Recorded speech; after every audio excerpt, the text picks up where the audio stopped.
ہے جنگل میں، اور حضرت فرماتا ہے توقع علیہا وعش بہا علی غنم، کام کی چیزیں بڑی.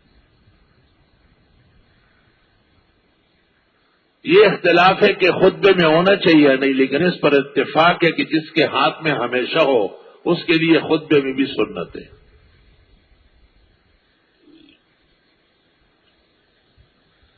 سوال کرتے آپ سے چاند کے بارے میں، یعنی چاندوں کے بارے میں. آپ فرما دیجئے یہ مواقیت میقات کی جمع یا اوقات کی طرف وقت کی جمع مصدر میمی ہے.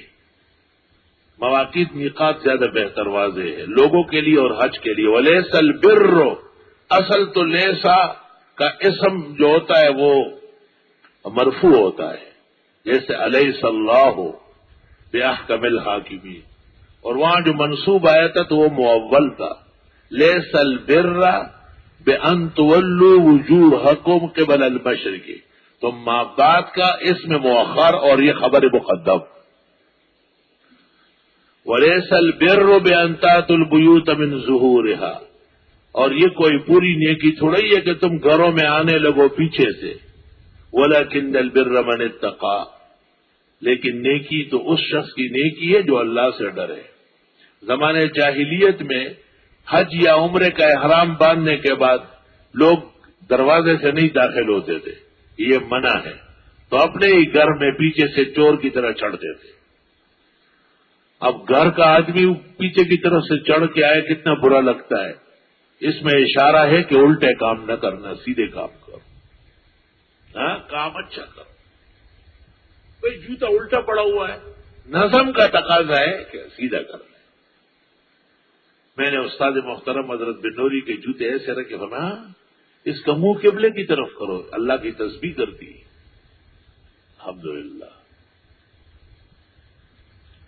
جب چلنا ہی ہے تو دائیں پاؤں آگے کرو، جب مسجد سے نکلنا ہی ہے تو بایاں آگے نکالو، جوتے میں پھر دائیں پہلے ڈالو. جب آنا جانا ہی اللہ نے نصیب کیا ہے تو ہر دفعہ سنت داخلے کا اور خروج کا خیال رکھو، اجر ملے گا.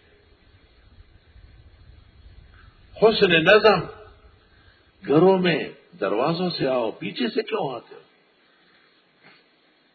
وہی طالب علموں کے کپڑے دھلتے ہیں، یہی رہتے ہیں، یہ ان کا گھر بھی ہے.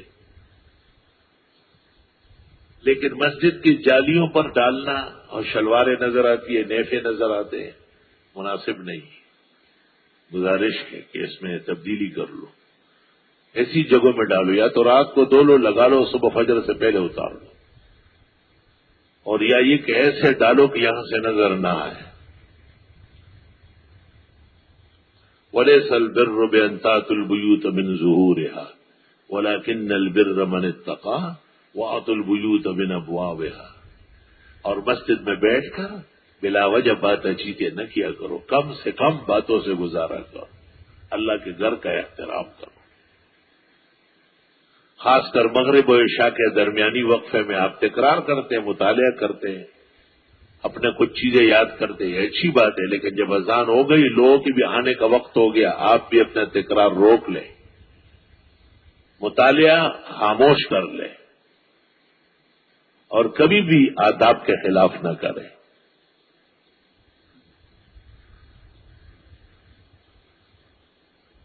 واتقوا اللہ، اللہ سے ڈرو، لعلکم تفلحون، تاکہ تم کامیاب ہو.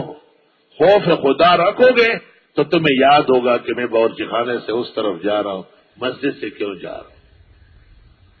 ایک طالب علم کو میں نے بلایا، میں نے کہا مسجد سے کیوں جا رہا ہوں؟ بارش ہو رہی، بہت بارش ہو رہی. ٹھیک عذر ہے، عذر پتہ نہیں ہے یا نہیں. تو بڑا معصوم طالب علم تھا، بڑا پیارا. میری بارش ہو رہی، بہت بارش ہے. میں نے کہا جب بارش ختم ہو جائے پھر تو صحیح چلو گے. کہاں؟ میں نے چلو انتظار کروں گا آپ. ہائے ہائے، بعضوں کا عذر ہوتا ہے، ہم جانتے ہیں، لیکن مسئلہ محفوظ رہنا چاہیے. بعض مسائل میں جب میری تنقید قائد اہل حق جمعیت علماء اسلام کے امیر زعیم ملت برادر محترم مولانا فضل الرحمان صاحب کو بتا دیا گیا تو انہوں نے کہا سیاست اپنی جگہ، مسائل محفوظ رہے. مفتی صاحب کو حق حاصل ہے مسائل کی حفاظت کا، ٹھیک ہے، ہم اپنا عذر کبھی واضح کر لیں گے۔ الحمدللہ واقعی فقی کا بیٹا بھی فقی ہوتا ہے، ان کے پاس 10 جوابات ہو سکتے تھے، ان کے پاس سینکڑوں علماء جواب کے لیے حاضر ہیں، لیکن مولانا مصلح انسان ہے، قدردان، شکر گزار۔ انہوں نے کہا مفتی صاحب کا کام تو مسائل کی حفاظت ہے، سیاسی عذر ہمارا ہے، ان کا چھوڑیے۔ یہ علم کے گھر سے نکلا ہوا جواب ہے۔ مفسد آدمی اور طریقے سے نمٹتا ہے۔ واتقوا اللہ، اللہ سے ڈرو، لعلکم تفلحون۔ وقاتلوا فی سبیل اللہ، قتال کرو اللہ کے راستے میں، الذین یقاتلونکم، وہ لوگ جو تم سے قتال کرتے ہیں، ولا تعتدوا، اور تجاوز مت کرو، ان اللہ لا یحب المعتدین، بے شک اللہ پسند نہیں کرتے حد سے بڑھنے والوں کو۔ جہاد اور قتال ایک اہم فریضہ ہے، تبلیغ اپنی جگہ ایک دین کا کام ہے۔ جہادی تبلیغیوں سے نہ الجھے اور تبلیغی جہادیوں کے سامنے میں رکاوٹیں نہ بنے۔ ایک بڑا تبلیغی تھا، بڑا کون ہوتا ہے بتائیں؟ اللہ، جنہوں نے ملکوں کا وقت لگا ہے، اللہ، جیسے آپ کہتے ہیں فاضل دارالعلوم دیوبند، تو ان کے ہاں جو ملکوں میں جا چکا ہو وہ بڑا تبلیغی تقریر کر رہا تھا۔ وقاتلوا فی سبیل اللہ، اللہ کے راستے میں قتال کرو، کب کھانا ملے یا نہ ملے، گھر والے اجازت دے یا نہ دے، نکلو۔ میں نے اس کو ایسا غور سے دیکھا، میں نے کہا کیا؟ یکدم تبدیل ہو گئے۔ میں نے کہا کہ ایسا نہ ہو بجائے تبلیغ کے تیرے ایمان سلب ہو جائے۔ قتال کا معنی تم نے کیا کیا کہ دال کھاؤ مسجد میں بیٹھ کر اور پیاز کاٹ کے لاؤ؟ تو شرم نہیں آتی جھوٹ بولتے ہوئے؟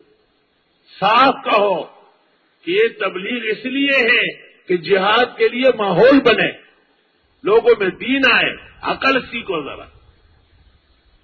اور جہادیوں کو میں نے کہا کہ تبلیغ والوں کے سامنے اکے پکے نہ کرو، یہ بھی تمہارے لیے نمازی بنا رہے ہیں، گلیوں میں گھوم رہے ہیں، کچھ کنڈ زویا اور سخو بویا، کچھ نہ کچھ تو کام کر رہے، نہ کرنے دو۔ 15ویں صدی ہے، تباہی کا زمانہ ہے۔ وَكَذَلِكَ جَعَلْنَاكُمْ أُمَّةً وَسَطًا، ہم اعتدال کے سرحدات پر قائم ہیں اور انشاءاللہ قائم رہیں گے۔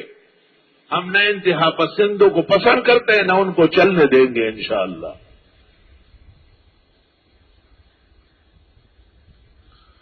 وَقَاتِلُوا فِي سَبِيلِ اللَّهِ الَّذِينَ يُقَاتِلُونَكُمْ، دیکھیں قتال کرو اللہ کے راستے میں ان لوگوں سے جو تم سے لڑ رہے ہیں۔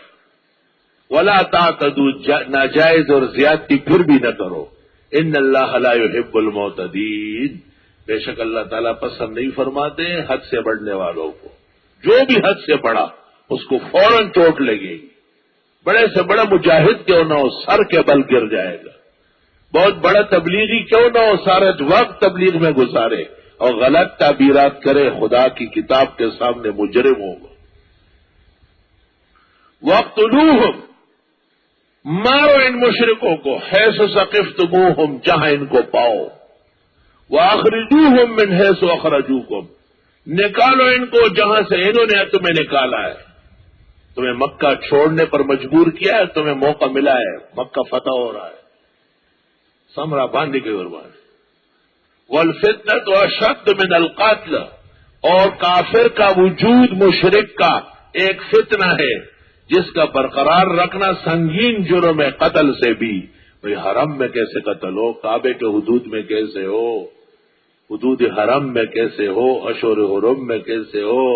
فرمایا جب یہ خود ہی چھیڑتے ہیں البادی و ازلم، تو اس فتنے کا وجود ختم کرنا ضروری ہے۔ لوگ الٹا پڑتے ہیں، والفتنہ تو اشد من القتل، یہ دینی جہاد کو فتنہ کہہ رہے ہیں، کم عقل کو دیکھو ذرا، آیت کچھ اور کہہ رہی ہے، آیت کہہ رہی ہے جہاد نہ کرنا اور کافر اور مشرک کو برقرار رکھنا، یہ فتنہ ہے۔ بالکل عکس استعمال کر رہے ہیں۔ یہاں کراچی میں ایک ڈی اے ملے تھا افضل خان، اس نے مجھے کہا والفتنہ تو اشد من القتل۔ میں نے کہا کیا مطلب ہے اس کا؟ میں نے کہا قرآن شریف وہاں رکھا ہوا تھا اس کے دفتر، میں نے کہا لائے، حاشیہ پڑھا، میں نے کہا تم دیکھو تم نے کیا کہا، غلط کہا ہے۔ والفتنة اشد من القتل کا مطلب یہ ہے کہ بے دین کافر و مشرک کا وجود ایک فتنہ ہے۔ تم سستی کر کے، کبھی حرام کا عذر کر کے، کبھی حدود حرام کا، کبھی اشہر حرم کا، اسے برقرار رکھنا چاہتے ہو، یہ ٹھیک نہیں ہے۔ یہ تمہارا اسے برقرار رکھنا یہ فتنہ ہے، اور یہ وجود کافر و مشرک کا فتنہ ہے۔ ولا تقاتلوهم عند المسجد الحرام، اور نہ قتال کرو ان کے ساتھ مسجد حرام کے آس پاس، حتی یقاتلوکم فی، یہاں تک کہ وہ تم سے قتال کریں اس میں۔ فإن قاتلوا کتنی صفائی سے بیان ہے، پس اگر وہ قتال کرے تم سے، فاقتلوہم، پھر مارو انہیں، کذالک جزاء الکافرین، اسی طرح سزا ہوتی ہے کافروں کی۔ فإن انتہوا، پس اگر یہ ویسے ہی باز آئے، فإن اللہ غفور الرحیم، بس اللہ بھی بخشنے والا رحم والا ہے۔ وقاتلوہم، دیکھو مقرر اسی کی تائید، اور ان سے قتال کرو، حتی لا تکون فتنۃ، یہاں تک کہ نہ رہے یہ کفر اور شرک کا فتنہ، ویکون الدین للہ، اور دین اللہ کا خالص رہے۔ فإن انتہوا، پس اگر یہ باز آئے، فلا عدوان الا علی الظالمین، پس نہیں ہے زیادتی مگر ظالمین کے ساتھ۔ کئی صحابہ کرام نے حملہ کیا تھا، ضرورت تھی جہاد کی، اور انہوں نے یہ سمجھا کہ یہ جمادی الثانیہ کی آخری تاریخ ہے، اور وہ رجب کی پہلی تاریخ نکلی، تو رجب اشہر حرم میں سے 4 مہینے حرمت والے، ذیقعدہ، ذوالحج، محرم، اور ادھر سے رجب۔ انہوں نے کیا سمجھا تھا کہ جمادی الثانیہ کی آخری تاریخ ہے، اور نکلی کون سی؟ رجب کی پہلی۔ تو صحابہ غیبدان تھے، علم غیب تھا ان کو۔ تاریخ تو دنیا میں ہوتی ہے، چاند کا طلوع ہونا نہ ہونا یہ تو دنیا کا مسئلہ ہے، اور دین نے اسی پر نفاذ کیا ہے، مگر دیکھنے سے تعلق رکھتا ہے، علم غیب اس میں استعمال نہیں ہو سکتا، اور صحابہ کو اور نبی کو غیب دانی نہیں ہے۔ واقعہ سے صاف ظاہر ہے، فریق مخالف کچھ بھی کرے۔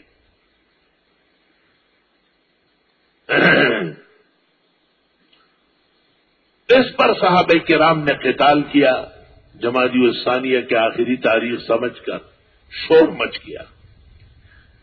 فرمایا الشہر الحرام بالشہر الحرام، حرمت کا مہینہ حرمت کے مہینے کے بدلے میں ہے۔ اس کی 3 تفسیریں، ایک تو یہ کہ ہم حرمت کے مہینے جانتے بھی ہیں، مانتے بھی ہیں۔ دوسرا یہ کہ جب ہمیں پتہ چلا کہ یہ رجب ہے تو ہم پیچھے ہٹ چکے ہیں، تو الشہر الحرام وقع بحرمت الشہر الحرام۔ تیسری تفسیر یہ کہ تم نے بھی کم مہینے لتاڑے نہیں، اور تم نے بھی پیغمبر و صحابہ کو مکے سے نکالنے میں کوئی کمی نہیں کی ہے، اور تم نے بھی صحابہ کو مارتے ہوئے کبھی دیکھا تھا کہ یہ حرمت کا مہینہ ہے۔ والحرمات قصاص، اور یہ جتنی حرمتیں ہیں ان کا بدلہ لیا جائے گا۔ فمن اعتدى علیکم، جو کوئی زیادتی کرے تم پر، فاعتدوا علیہ بمثل ما اعتدى علیکم، بس تم بھی زیادتی کر سکتے ہو اس کے ساتھ، مانند اس کے جو اس نے زیادتی کی۔ تو زیادتی ہے ہی نہیں، مشاکلہ ہے۔ واتقوا اللہ، اللہ سے ڈرو، واعلموا، جان لو، ان اللہ مع المتقین، بے شک اللہ پرہیزگاروں کے ساتھ۔ وانفقوا فی سبیل اللہ، اور خرچ کرو اللہ کے راستے میں۔ قتال کے بعد انفاق کا مسئلہ، ولا تلقوا بایدیکم الی التہلکہ، نہ ڈالو اپنے آپ کو اپنے ہاتھوں سے ہلاکت کی جگہوں میں۔ بھئی اگر وقت پر خرچ نہ ہو، ملک پر، ملت پر، دینی مدرسوں پر، مسجدوں پر، تو بے دین غالب آ جائیں گے اور وہ تمہیں بھی دبوچ لیں گے، تو تم نے اپنے ہاتھ سے خود اپنے آپ کو ہلاکت میں ڈالا۔ وَأَحْسِنُوا، جب خرچ کرتے ہی ہو تو احسن العلوم والوں کو دو۔ وَأَحْسِنُوا، یہ جا کے AD والوں کو دیتے ہیں، یہ جا کے پتہ نہیں کن کن لوگوں کو دیتے ہیں، چپے وپے چھپے ویپے بھی نکل آئے۔ اور اب تو پانی کا سیلاب کیا گزر گیا، مانگنے والوں کا سیلاب آ گیا، مانگنے والوں کا سیلاب۔ سرحد والے علیحدہ، ان کو تو آتا بھی نہیں مانگنا، غریبوں کو نہیں جاتے۔ پنجاب سے لوگ آئے ہیں، وہی نو، اور سندھ والوں کے لیے تو بڑی کوششیں ہو رہی ہیں۔ ہمارے سب بھائی ہیں، سرحد بلوچستان پنجاب سندھ جہاں متاثر ہے وہ حقدار ہے کہ ان کی مدد کی جائے۔ وَأَنفِقُوا فِي سَبِيلِ اللَّهِ، خرچ کرو اللہ کے راستے میں۔ وَلَا تُلْقُوا بِأَيْدِيكُمْ إِلَى التَّهْلُكَةِ، نہ ڈالو اپنے آپ کو خود اپنے ہاتھوں سے ہلاکت کی جگہوں میں۔ وَأَحْسِنُوا، خوب احسانات کرو، بھرپور دو۔ ان اللہ یحب المحسنین، بے شک اللہ پسند فرماتے ہیں احسنیوں کو۔ احسن یحسن سے محسن آتا ہے۔ وَأَتِمُّوا الْحَجَّ وَالْعُمْرَةَ لِلَّهِ، پورا کرو حج اور عمرہ اللہ کے لیے۔ نیت کرنے کے بعد تو دونوں فرض ہے، لازم النفل بالشروع۔ ویسے زندگی بھر میں حج ایک مرتبہ اور عمرہ سنت مؤکدہ ہے۔ فَإِنْ أُحْصِرْتُمْ، پس اگر تم روک لیے گئے، فَمَسْتَيْسَرَ مِنَ الْهَدْيِ، پس وہ جو آسان ہو قربانی۔ اگر آپ نے حج یا عمرے کا احرام باندھا اور راستے میں روک لیے گئے اور بے موقع اور بے محل احرام کھولنا پڑا تو تم کو قربانی دینی ہوگی۔ وَلَا تَحْلِقُوا رُؤُوسَكُمْ، نہ مونڈو سروں کے بال کو، اور سر کے بال رکھنا سنت ہے، چھوٹے چھوٹے لما، تھوڑے سے بڑے جمہ، گردن تک لٹک جائے، وفرا۔ انہوں نے قانون بنایا جو بھی داخلے کے لیے آئے گا وہ صفاً صفا، لا تری فیہا عوجا ولا امتا۔ ہم نے قانون بنایا گنجے کو داخلہ نہیں دینا ہے۔ آلو اور انڈے جیسے سر بنا کے یہاں آتے ہیں، ہم کہتے ہیں خوارج کے لیے نہیں ہے۔ بخاری شریف کلمتان سے پہلے گمراہ اور بے دین لوگوں کی علامت بتائی، سیماہم التحلیق، اے تثبیت، ان کی علامتوں کی سر بالکل صاف کرنا ایسا۔ وہی نو چورتگور نے سڑے بوجھ بلغمی پیالے ہی دا، اور بلغمی پیالے کی چائے کلائی، بلغمی پیالے کی چائے کلائی اخیگی، اور ٹنگ کا پیالے پگو تو پمات ہوئی گی۔ طالب علم صحیح بال رکھے سنت، محتمین کہتے ہیں یہ سنت کہاں رکھتے ہیں؟ انگریزی رکھتے ہیں، تو انگریزی رکھنے کے بعد بطور سزا کے آپ کو گنجا کیا جاتا ہے۔ کرفیو جو توڑ لے، نافرمانی کرے تو فوجی اس کو پکڑ کر اس کا گنجا بنا دیتے ہیں۔ ایسا تو وہی ڈبل سواری پر پابندی تھی، اور ایک آدمی دوسرے آدمی کے ساتھ جا رہا تھا تو اپنے اوپر برقع ڈالا، فوجیوں نے راستے میں رینجر والوں نے روک لیا، اترو، کہا جی آنٹی، اگر نہیں آنٹی نہیں، یہ کانٹا ہے کوئی۔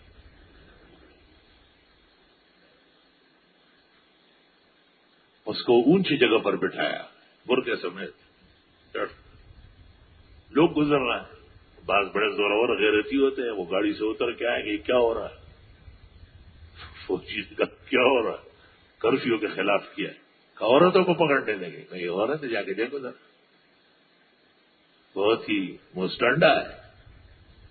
توبہ، ہائے ہائے افسوس۔ وَلَا تَحْلِقُوا رُؤُوسَكُمْ، مت مونڈو سروں کو، حَتَّى يَبْلُغَ الْهَدْيُ مَحِلَّهُ، یہاں تک کہ پہنچ پائے قربانی اپنی جگہ۔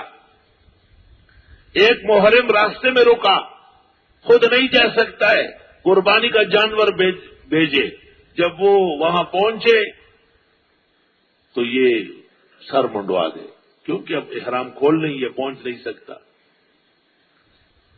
علماء نے اس سے استدلال کیا ہے کہ حج کے بعد متمتع و قارن جو دم دیتا ہے، ان کی جو قربانی ہے وہ دم کی حیثیت ہے،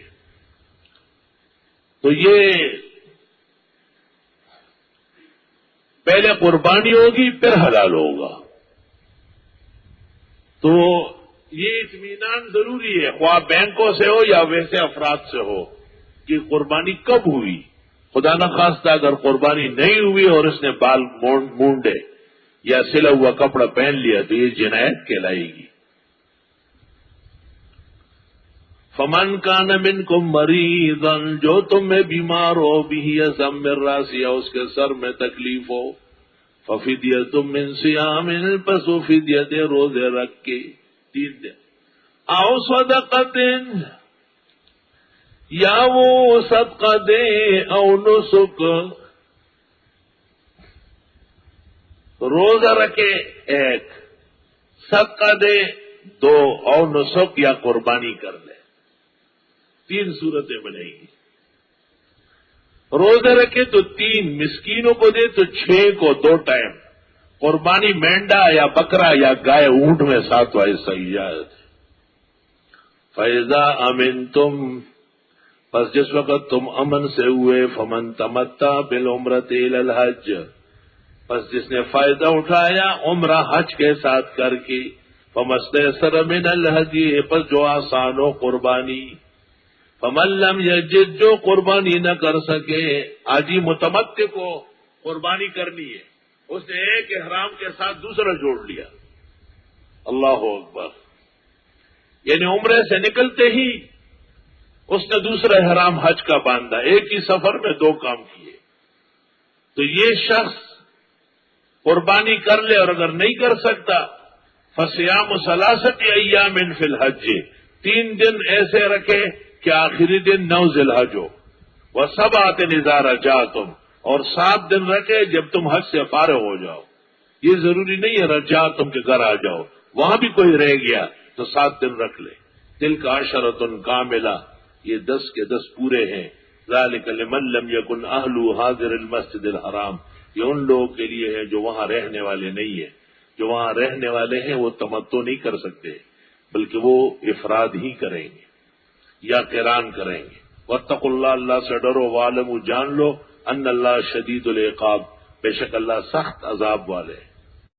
الحج اشہر معلومات، حج کے مہینے معلوم ہے.